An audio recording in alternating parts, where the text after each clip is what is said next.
பிரித்தானியாவின் வேல்ஸ் பகுதியில் தனது மனைவியை கொடூரமாக கொலை செய்த குற்றத்திற்காக திசர வேரகல எனும் இலங்கையருக்கு நியூபோர்ட் மேல் நீதிமன்றம் ஆயுள் தண்டனை விதித்து தீர்ப்பளித்துள்ளது. திருமணமான இந்த தம்பதியினர் கடந்த 2022ஆம் ஆண்டு செப்டம்பர் மாதம் உயர்கல்விக்காக பிரித்தானியாவுக்கு சென்றுள்ளனர். அங்கு அவர்களுக்கு ஏற்பட்ட கருத்து வேறுபாடுகள் காரணமாக உயிரிழந்த நிரோதா கல்பனி தனது கணவரை பிரிந்து தனியாக வசித்து வந்துள்ளார்.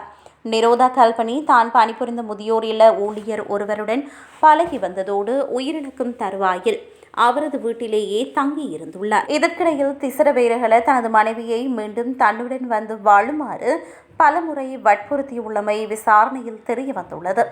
கொலை இடம்பெற்ற அன்று அதிகாலை பல்பொருள் அங்காடி ஒன்றுக்கு சென்ற திசர அங்கிருந்து கத்தி ஒன்றை விலைக்கு வாங்கியுள்ளார். பின்னர் காலை 5 மணி முதல் நிரோதா வசித்த வீட்டில் வாகன தரிப்பிடத்தில் மறைந்திருந்து அவர் வெளியே வந்தபோது வழிமறித்து தாக்குதல் நடத்தியுள்ளார். திசர தனது மனைவியை கத்தியால் 8 முறை குத்தி கொடூரமாக கொலை செய்துள்ளார்.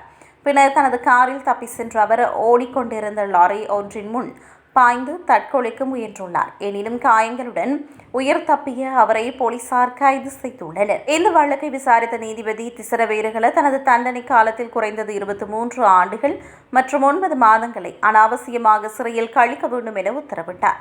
அதன் பின்னரே அவரது விடுதலை குறித்த மேன்முறையீட்டு குழு தீர்மானிக்கும் என தீர்ப்பளிக்கப்பட்டுள்ளது.